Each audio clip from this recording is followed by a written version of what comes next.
Եթերում շատ լավոր են ձեզ մաղթում հետաքրքիր նորություններ շատ կարևոր պատմություններ ձեզ ենք մատուցում Մանկական TV Ողջույն մեր շատ սիրելի հետևորդներ, ձեր էկրաններին կրկին բեմել է ստուդիայի մանկական ալիք նախագիծն է։ Ողջույն, եւ մենք ինչպես միշտ ձեզ կներկայացնենք, թե հայտնի մարդկանցից ովքեր են ծնվել այսօր։ 1960 թվականի հուլիսի 19-ին ծնվել է կանադացի ռեժիսոր Ատոմ Էգոյանը։ 1953 թվականի այսօրը ծնվել է ամերիկացի նախկին բասկետբոլիստ Ադամ Մերիսոնը։ 1989 թվականի այս օրը ծնվել է Արցախյան ազատամարտի մասնակից Մասիս Առաքելյանը։ 1974 թվականի այսօրը ծնվել է դանիացի ֆուտբոլիստ Էրբե Սանդը։ Իդեպ նշենք, որ 1952 թվականի այսօրը Հելսինկիում տեղի ունեցել թվով 15-րդ օլիմպիական խաղերի բացումը։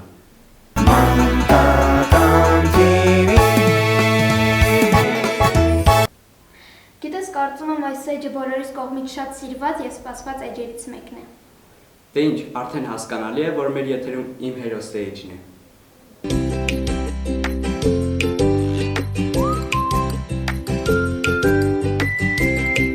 Բարև ձեզ սիրելի հետևորդներ, եթերում մանկական ալիք նախագծի իմ հերոսը էջն է, ձեզ հետ եմ ես Հովհաննես Աղավելյանը։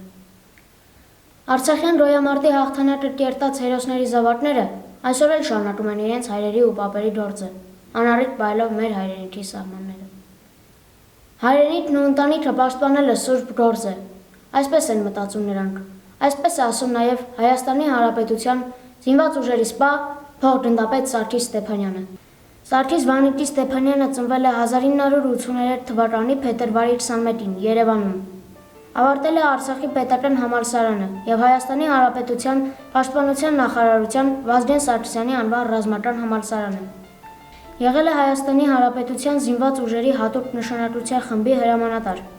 2014 թվականի հունիսի 29-ին Արցախի պաշտպանական շրջաններից մեկում հակառակորդի դիվերսիոն գործողությունները հետ մղելիս վիրավոր ծառայակից ընկերոջը ականապատված տարածքից հանելու ժամանակ ականապայթունային վիրավորում է ստացել, կորցնելով ոտքերը և աջ ձեռքը։ Ասում են, վիրահատության ժամանակ սիրտս մի քանի անգամ 20 վայրկյանով կանգնել է։ Երբ բժիշկները կռիվ էին տալիս կյանքիս համար, ես երազ էի տեսնում։ Իբր պատերազմում եմ։ Մենակ կռվում եմ ադրբեջանցիների դեմ։ Կրակում եմ բոլոր զինատեսակներից, վազում եմ, սողում եմ։ Ու այդ պահից լսում եմ սրտիս անհանգիստ տրտռոցը ու մի ներքին ձայն, որ ասում է. «Մի հանձնվիր, մի հանձնվիր»։ Ես հաղթեցի, ես հասկացա, որ հաղթեցի պատերազմը։ Այսպես է հերոսը վերհիշում վիրահատության ժամանակ տեսած իր երազը։ Ես թուլանալու իրավունք չունեմ, փառք Աստծո, ունեմ ձախ ձեռք, պետք է առավելագույնս կատարելագործեմ այն, որպեսզի ինձ ոտքերի փոխարեն էլ ծառայի, ձեռքիս փոխարեն էլ։ Պետք է գնահատենք այն, ինչ ունենք և օգտվենք։ Ծանր վիրավորում ստացած հերոսն արեց այն, ինչ անհնարին էր թվում, վերադարձավ ծառայության, որպես հատուկ նշանակության բրիգադի ծառայության պետ։ Ես հպարտ եմ իմ թափած արյունով, հպարտ եմ, որ ամեն օր իմ արյունն է եռում հայրենի հողի խորքերում, անկեղծանում է հայսպան։ Հայաստանի Հանրապետության և Արցախի Հանրապետության նախագահների կողմից Սարգիս Ստեփանյանին շնորհվել են արիության համար մեդալներ։ Սարգիս Ստեփանյանը նաև հայտնի մարզիկ է։ 2018 թվականին նա հիմնադրել է Հայաստանի Հանրապետության հաշմանդամային սպորտի ֆեդերացիան։ Սարգիսը բասկետբոլի Եվրոպայի առաջնության կրկնակի չեմպիոն է,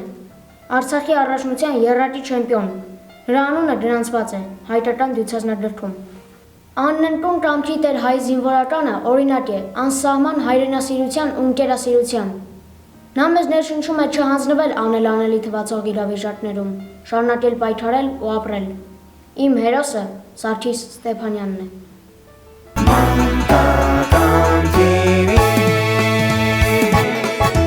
Ալեքս, իսկ դու գիտես, թե ինչպես է ստեղծվել առաջին մեխանիկական հեռուստացույցը։ Ոչ, իսկ դու գիտես։ Այո, կարծում եմ մեր հետևորդներին նույնպես հետաքրքիր կլինի։ 1884 թվականին գերմանացի գյուտար Պոլ Նիկոպովը հայտնագործեց Նիկովի սկավառակ մեխանիզմը, որը սկիզբ դարձավ մեխանիկական հեռուստացույցին։ Իսկ դու գիտես, թե քանի տեսակ հեռուստացույց գոյություն ունի այս պահին։ Ոչ։ Իսկ ես գիտեմ։ Այս պայն գոյություն ունի հեռուստացույցի 6 տեսակ՝ մեխանիկական, կինեսկոպային, հեղուկաբյուրեղային, պլազմային, լազերային և պրոյեկցիական։ Իրոք շատ հետաքրքիր էր։ Մեր եթերում երաժշտական անցուդարձ էջն է։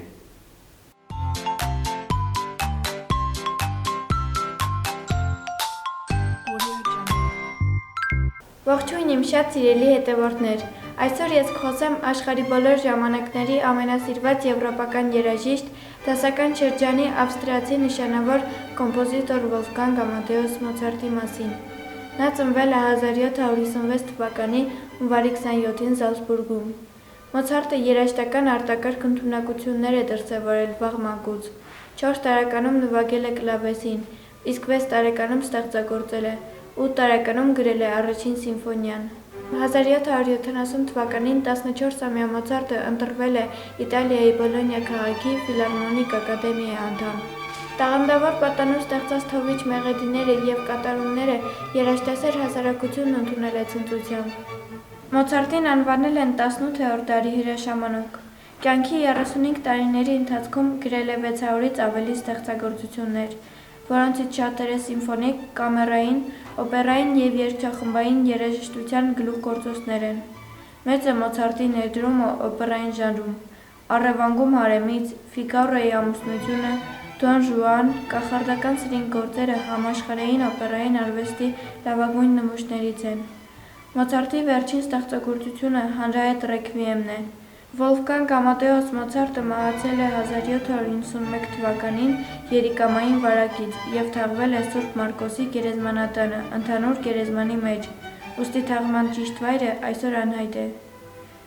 Նրա ստեղծագործությունները շարունակում են հնչել ամբողջ աշխարհի տարբեր համերգասրահներից։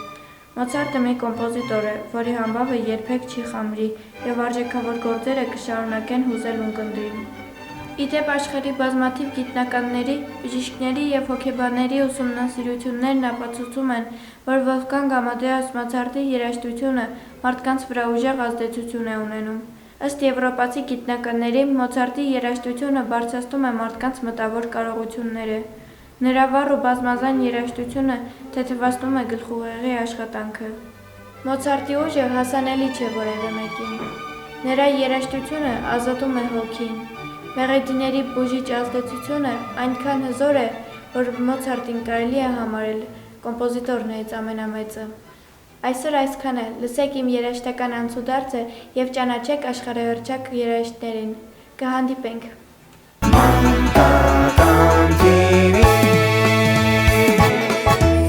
Մայրն ինչքան էլ ծերանա, միշտ նույն մայրն է մնալու, թե ինչ որտեղ թերանա, սրտին դաղ է գնալու։ Ամեն։ Վայ կներես Ալեքս, ուղղակի այս էջը հայտարարելիս մի տեսակ ոգևորվում եմ։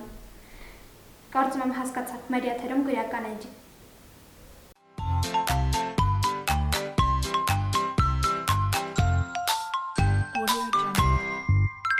Ողջույն, այսօր ես ձեզ կներկայացնեմ Պարույր Սևակի կենսագրությունը։ Պարույր Սևակ։ Պարույր Սևակը ծնվել է 1924 թվականի հունվարի 24-ին Արարատի մարզի Չանախչի գյուղում։ Նորածնին կնքահայր է դարձել համագյուղացի Մադոյենց Խաչատուրը, այգեգործ մի մարդ։ Նա նորածնի անունը Պարույր է դրել, ի պատիվ նույնանուն սպայի, որի զինվորն եղել է ինքը, կնքահայր։ Լինելով ծնողների մի նուջար որդին, Պարույրը մշտապես զգացել է նրանց հոգատարությունն ու խնամքը։ 5 տարեկան էր Պարույրը և առանց դպրոց գնալու արդեն կարդում ու գրում էր։ Երբ սկսեց հաճախել դպրոց, գյուղական փոքրիկ դպրոցում լավ սովորողներ քիչ չէին, բայց տարեկիցներից ոչ մեկ չէր կարող մրցակից դառնալ Պարույրին սովորելու մեջ։ Դպրոց ու գյուղական երեխայի առջև բացեց մի ուրիշ աշխարհ, գրքերի աշխարհ, իսկ գիրք չկար։ Զարթոքին տարիներն էին, բայց և դժվարին տարիներ։ Չկար թուղթ ու մատիտ, չկար դասագիրք։ Հաճախ ամբողջ դասարանը սովորում էր մեկ դասագրքով։ Պակասում էին ուսուցիչները, եղածներն էր միջնակարգ և նույնիսկ թերի միջնակարգ կրթության տեր։ Սևակը սիրում էր պոեզիան և հայ բանաստեղծներից շատերի գործերը անգիր գիտեր։ Ավարտել է Երևանի պետական համալսարանի բանասիրական ֆակուլտետը, Մոսկվայի Մաքսիմ Գորկու անվան գրականության ինստիտուտը, որտեղ և դասախոսել է, եղել է Հայաստանի գրողների միության վարչության քարտուղար։ Առանձնակի նշանակություն ունեն Սևակի «Այ մի Մաշտոց» անուն և եռաձայն պատարագ պոեմները, որոնք հատկանշում են հայրենասիրական շնչով ու փիլիսոփայական ներսուզումներով։ Բանաստեղծի գրական ժառանգության մեջ զգալի տեղ է գրավում թարգմանական աշխատանքը։ Սևակի բանաստեղծությունները թարգմանվել են աշխարհի շատ լեզուներով՝ ռուսերեն, ուկրաիներեն, անգլերեն, ադրբեջաներեն։ Պարույր Սևակը մահացել է 1971 թվականի հունիսի 17-ին ավտովթարից։ Տակն ինչ իմանա, թե պահն ինչ է, վերքը կիմանա, թե աղն ինչ է։ Նա ով բոլորին կսկիծ է տվել, ինչպես իմանա, թե ցավն ինչ է։ Դե ինչ, կհանդիպենք հաջորդ կիրակի։ Ստեսություն։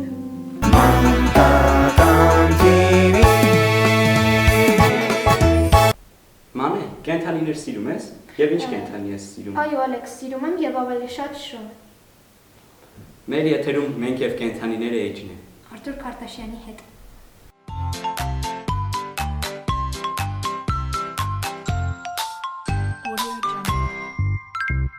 Բարև ձեզ, այսօր ձեզ կպատմեմ փղերի մասին։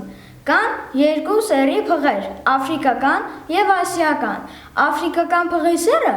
ընդգրկում է երկու տեսակ՝ սավաննային եւ անտառային։ Նրանք ունեն վիթխարի մարմին, թեթևակի սապատավոր մեջք եւ հաստ սյունանման ոտքեր, փոքրիկ աչքեր, մեծ ականջներ, երկար ժանիքներ եւ լայն ճակատ։ Փղի ժանիքները փղոսկրերը մեծացած ատամներ են եւ աճում են ամբողջ կյանքի ընթացքում։ Երբեմն հասնում են շատ մեծ չափերի։ Ժանիքները հարձակվելու եւ թշնամիներից պաշտպանվելու հզոր զենք են։ Սակայն ամենահետաքրքիրը փղի կնճիթն է, որն առաջացել է քթի եւ վերին շրթունքի սերտաճումից եւ վերջանում է քթանցքներով։ Իսկ նրա տակ տեղադրված է բերանը եւ եռանկյունաձև ստորին շրթունքը։ Այս հսկա կենդանիները սնվում են խոտով եւ տերևներով։ Եթե հին ատամը մաշվում է կամ վնասվում, նրա հետևում աճում է մեկ ուրիշը եւ հրելով դուրս է գցում հին ատամը։ Փղերը կարող են իրենց ճանաչել հայելու մեջ։ Նրանք ապրում են 60-ից 85 տարի։ Ամեն 15 րոպե մեկից 3 փիղ է սպանվում իրենց փղոսկրերի համար։ Փղերը ստանում են արևայրուք, ինչի համար նրանց վրա ավազ են լցնում։ Նրանք լավ լողորտներ են։ Հասուն փիղը ուտում է մինչև 300 կիլոգրամ ուտելիք։ Այս հսկա կենդանիները շատ զգայուն են։ Նրանք ուշադիր են եւ խնամում են իրենց վիրավոր ընկերներին։ Ձեզ ցանկանում եմ առողջություն, ցտեսություն։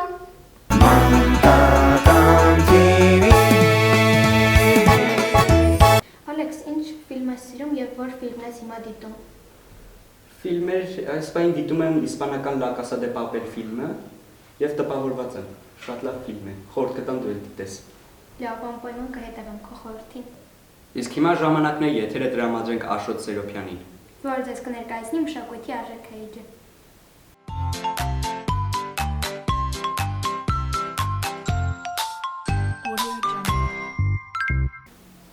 Ողջույն սիրելի հետևորդներ, ձեզ հետ Աշոտ Սերոփյանն է։ Այսօր ես ձեզ կպատմեմ Հայաստանի ժողովրդական արտիստ Գալյան Օվենցի մասին։ Գալյան Օվենցը ծնվել է 1937 թվականի հուլիսին Երևանում։ Մանկուց Օվենցը երազում էր դառնալ դերասանուհի։ Դպրոցը ավարտելուց հետո մեկնում է Մոսկվա, սակայն չկարողանալով ընդունվել Գերասիմովի կինեմատոգրաֆիայի համառուսաստանյան ինստիտուտ, վերադառնում է Երևան։ Դերասանական կարիերան Օվենցը սկսել է Կապանի թատրոնի թատերախմբում։ Ապա աշխատել է Գաբրիել Սունդուկյանի անվան ազգային ակադեմիական թատրոնում, տեղափոխվել Վարդան Աճեմյանի անվան թատրոն եւ 1983 թվականին նորից տեղափոխվել է Գաբրիել Սունդուկյանի անվան ազգային ակադեմիական թատրոն։ Գալյան Օվենցին անվանել են հայ կինոյի մայր։ Գալյան Օվենցը նկարահանվել է հետևյալ ֆիլմերում. Մեր մանկության տանգոն, Մենք ենք մեր սարերը, Եռանկյունի, Այս կանաչ կարմիր աշխարհը եւ այլն։ Մեր մանկության տանգո ֆիլմի պրեմիերայի ավարտից հետո դահլիճը 10 րոպե անդադար ծափահարել է։ Եվ այդ ֆիլմում Գալյան Օվենցի ասած խոսքերը հանճարեղ են։ Աստված, կեղնի մի օր, որ երկնքից տեսնեմ, թե այս աշխարհը ինչի է այսպես ծուր։ Կեղնի մի օր, որ երկնքից տեսնեմ, թե այս աշխարհը ինչի է այսպես ծուր։ Գալյանովենցը մահացել է 2012 թվականի հուլիսի 22-ին Երևանում։ Այսօր այսքանը, կհանդիպենք։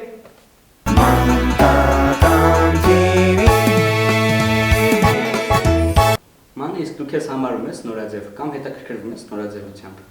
Գիտես Ալեքս, ես կրում եմ այն, ինչ դուր է գալիս ինձ եւ կապ չունի դա նորաձև է թե ոչ, բայց փորձում եմ լինել նորաձև։ Մեր եթերում մանկական ոչ նորաձևության մասին էջն է։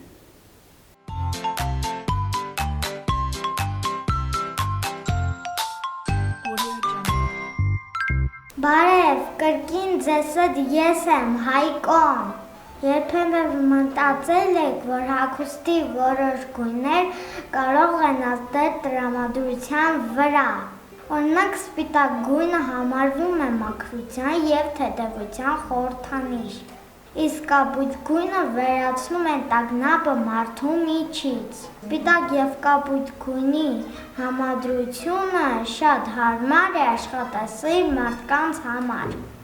Այս օրինակ դեղինը և նարնջագույնը բարձրացնում է տրամադրությունը, քանի որ կապված են արևի ուրախության հետ։ Դեղինը լավացնում է հիշողությունը։ Դեղինը մանշակուգույնի հետ համադրելիս հաղորդում է աղջիկների յուրահատուկ տեսք, իսկ մոխրագույնը չեզոք գույնը չի առաջացնում դրական էմոցիաներ։ Սակայն մոխրագույն հագուստ հաճախ կրելը ձեր ոճի վրա կարող են լավ չանդրադառնալ։ Գիտնականները խորհուրդ են տալիս գնումներ կատարել և նույնիսկ տխուրեք։ Վառ հագուստները կարող են միանգամից բարձրացնել ձեր տրամադրությունը։ Դուք գիտեք, գրիչի թանակ հագուստի վրայից կարող ենք հեռացնել լիմոնի աղի օգնությամբ։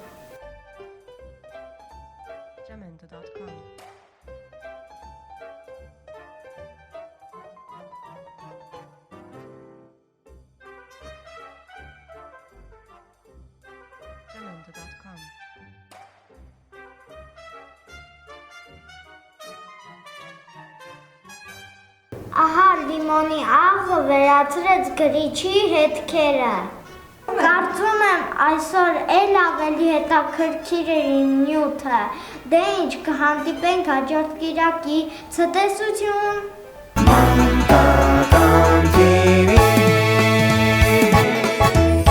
Դե ինչ, եթերը տրամադրենք Էլեն Օհանյանին։ Ով ձեզ կներկայացնի պարարվեստ էջը։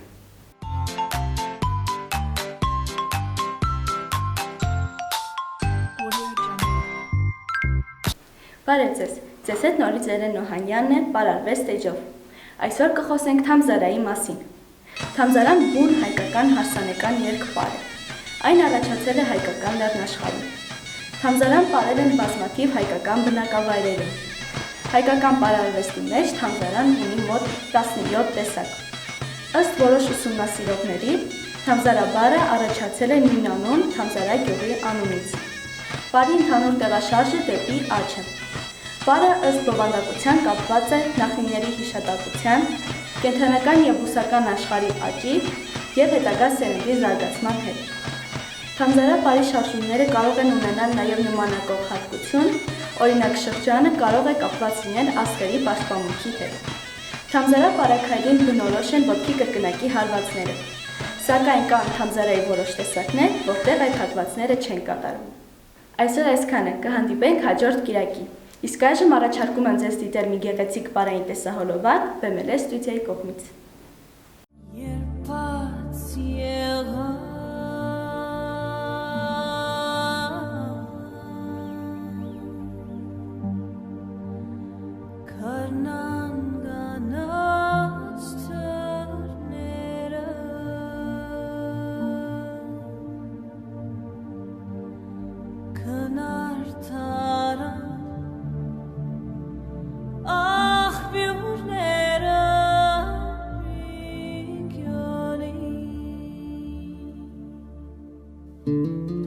Շարվե շարան անցած ուղված ուղտեր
ինչպես ես վերաբերվում, երբ կինը վարում է մեքենա։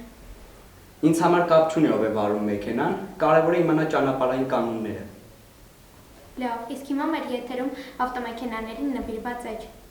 Բայց ձեզ հետ կրկին Ստեփան Օհանյանն է։ Ես այսօր կրկին ձեզ կպատմեմ ավտոմեքենաների մասին։ Ժամանակակից ավտոմեքենաները ստեղծվում են առավելագույն անվտանգության հաշվարկներով։ Սրանք նախագծվում է այնպես, որ այն չձևախախտվի և վթարից ավտոմեքենան չճզմվի։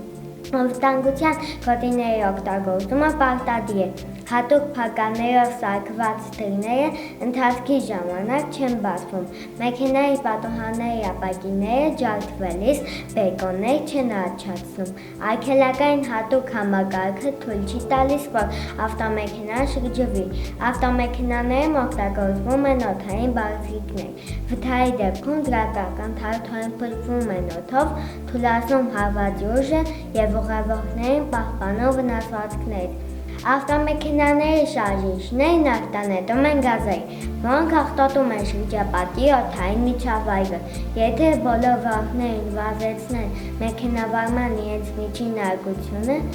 1 կմ/ժ-ով, ապա ավտովթարի թիվը կկրճատվի 2%-ով։ Մեքենաշինության սկզբնական ժամանակաշրջանում կանանց թույլատրվում էր մեքենա վարել միայն երբ դրանում էր նրանց 30 տարին, ուստի շատ կանայք ընդհանրապես խուսափում էին դա վարելուց, որպեսզի չմատնեն իրենց տարիքը։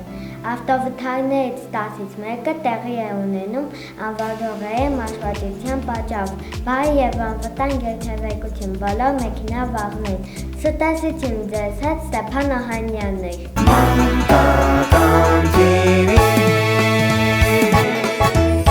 Արդեն ժամանակն է, որպեսզի մենք ներկայացնենք մեր ամենահամոֆոտով էջը, որը ձեզ կներկայացնի մեզ համար անփոխարինելի փոքրիկ խորար Լևոնը։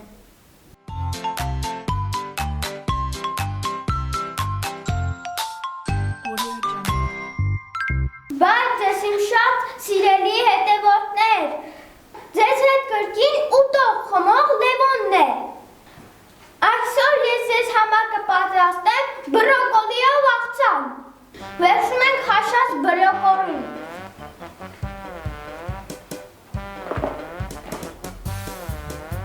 Գազար քերիչով աղցկացրած։ Ո՞վ է քերին։ Ես կքերեմ դուր։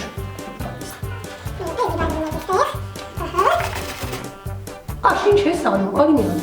Արի։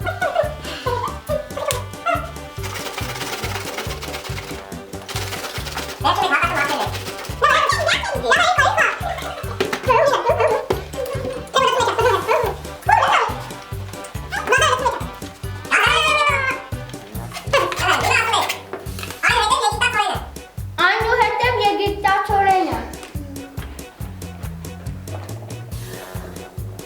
Կտրտած զեթուն։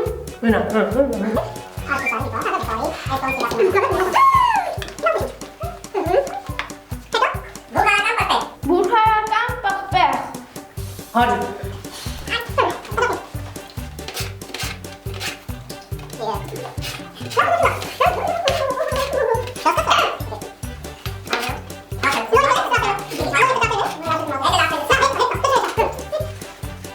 Նագոն։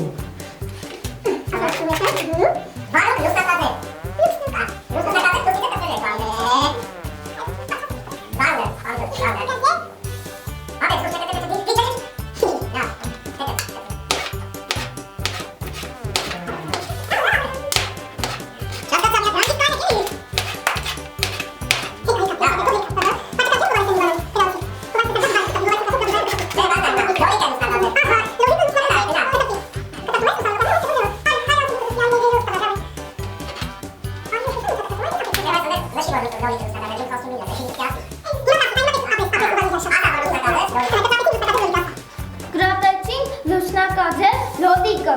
Կանանչին ենք լսնում վրան։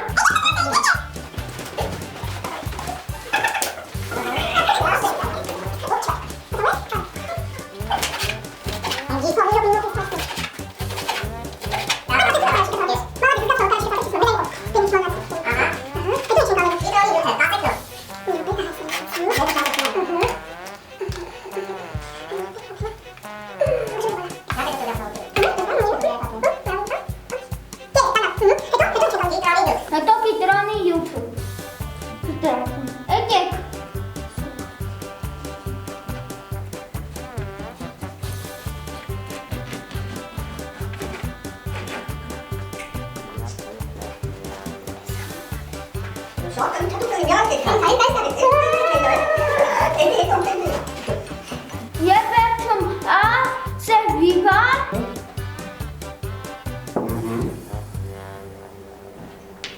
Եվ ձեր որը մոռացել ենք բերենք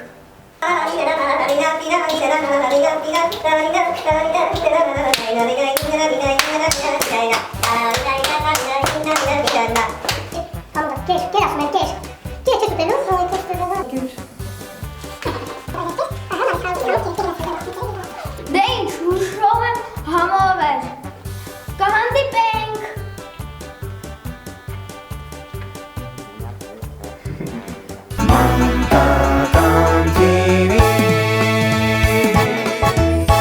Ալեքս, կպատմես, թե ինչ արտարոց դեպք է եղել ֆուտբոլային մրցաշարերի ժամանակ։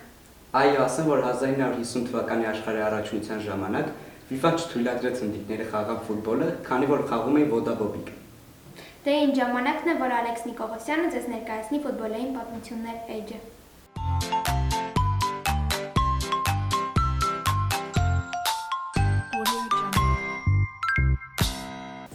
2003-2004 մրցաշրջանում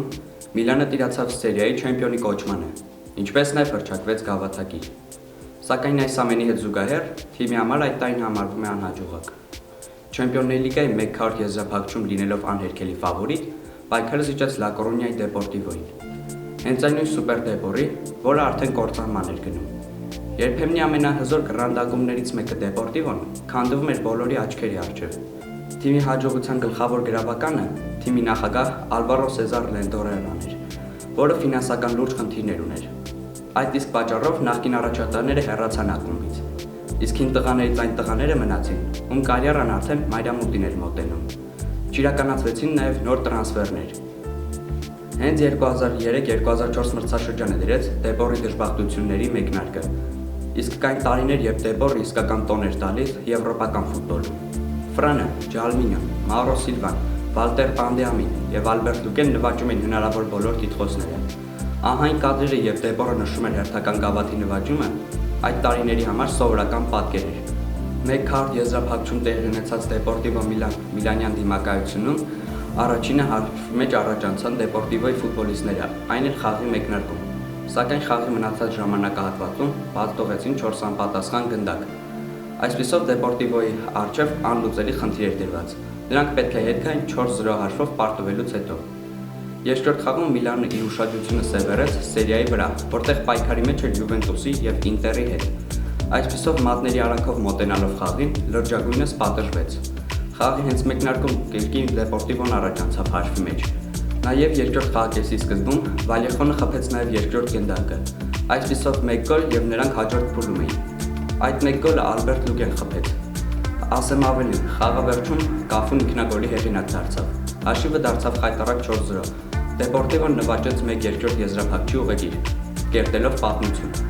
Դե ինչ, այսօրվա ֆուտբոլային պատմությունները այսքանն էին։ Կհանդիպենք հաջորդ կիրակին։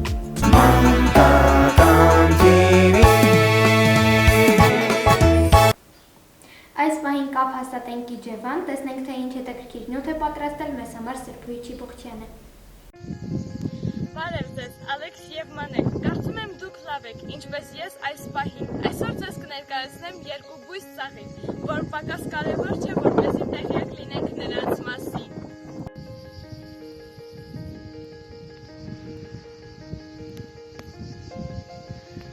Սա նարդոսն է, որին շատերը գիտեն որպես լավանդա։ Նարդոսին ունի մոտ 25 տեսակ։ Տերևները նշտարաձև են, ծաղիկներն ունեն յուղային գեղձիկներ, երկնագույն են, կապույտ, մանուշակագույն ծաղկաբույլերում հավաքված։ Նարդոսի որոշ տեսակներ արժեքավոր եթերայուղային բույսեր են, որոնք վաղուց ի վեր օգտագործվել են բժշկության և օծանելիքի արտադրության մեջ։ Նարդոսի նեկտարն ու բուրմունքը շատ գրավիչ է մեղուների և թիթեռների համար, բույսը ցուցադիմացում է, ծաղկում է հունիս-հուլիս ամիսներին։ Նարդոսը շատ երկարակյաց չէ, բնության մեջ ապրում է 10 տարի։ Նրան հետում են ծաղկելուց հետո և ևս 1 անգամ սեզոնի վերջում։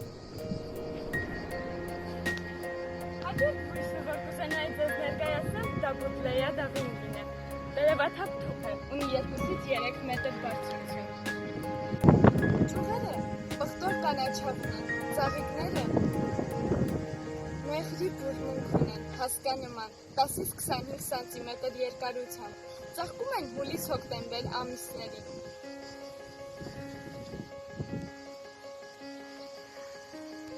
Բազմանում է սերմերով և կտրոններով, լավ է դիմանում երաշտին, պահանջկոտ չէ հողի նկատմամբ։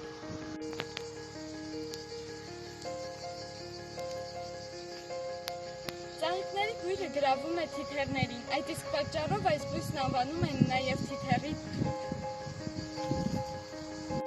շուրջս բոլորը ծաղիկներ են և ծառեր, որ ուսումնասիրենք մենք միասին։ Դե ինչ, ձեր հետ էր Սրբիչ Բուխչյանը, մնացեք բարով։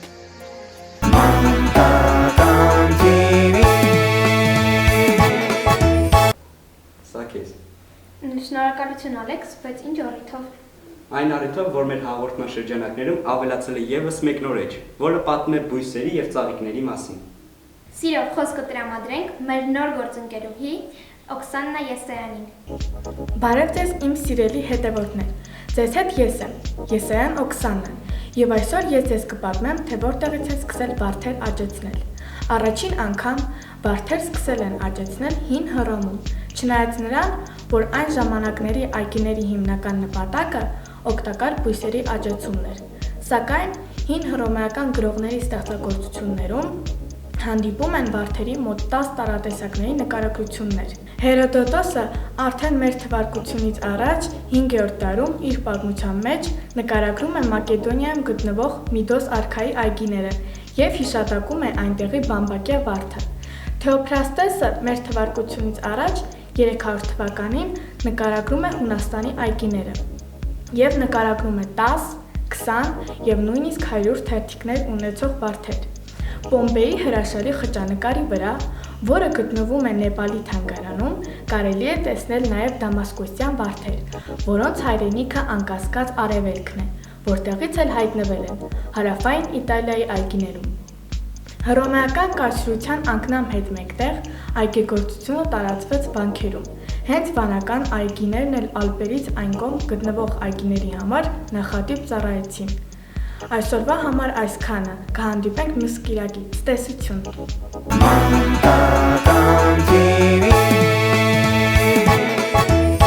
Մեր շատ սիրելի հետևորդներ, մենք ձեզ շարունակում ենք ներկայացնել տարբեր բնագավառներից տաղանդաշատ երեխաների։ Այսօր մեր հյուրն է Վահե Թադևոսյանը։ Բարև Վահե։ Բարև ձեզ։ Ինչպե՞ս ես։ Լավ, բարձր տրամադրությամբ եկել եմ ձեզ հյուր։ Շնորհակալություն, որ ընդունեցիր մեր հրավերը։ Վահե, մենք չներկայացրեցինք, թե դու ինչով ես զբաղվում։ Կներկայացնես մեր հետևորդներին։ Այո, իհարկե։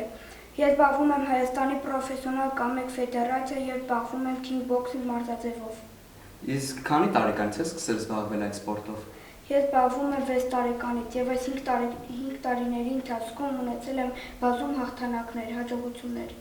Վահե, տեսնում ենք, որ դու քեզ հետ բերել ես բազմաթիվ պատվոգրեր եւ մեդալներ, կներկայացնես։ Այո, իհարկե։ Օրինակ, ես այս մեդալները եւ պատվոգրերը ստացել եմ իմ մենամարտերի ընթացքում եւ գրավել եմ առաջին եւ երկրորդ հորիզոնականները եւ ոչ մի պարտություն չունեմ։ Այս գոտին ես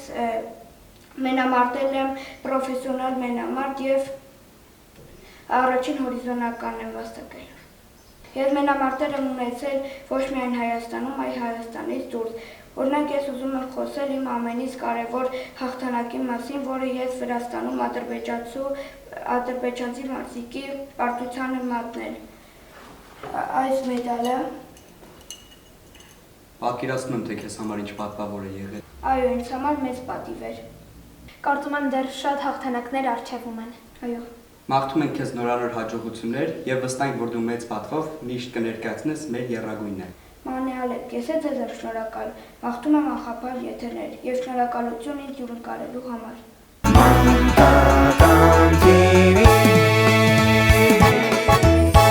Ահա եւս մի շատ գեղեցիկ հաղորդում մոտեցավ իր տրամաբանական ավարտին։ Ցտեսություն։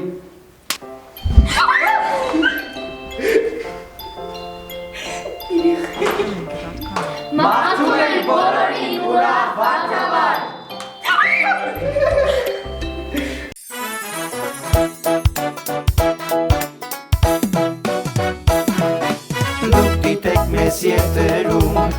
լավ օր ենք ձեզ մաղթում, հետաքրքիր նորություններ, շատ կարևոր պատմություններ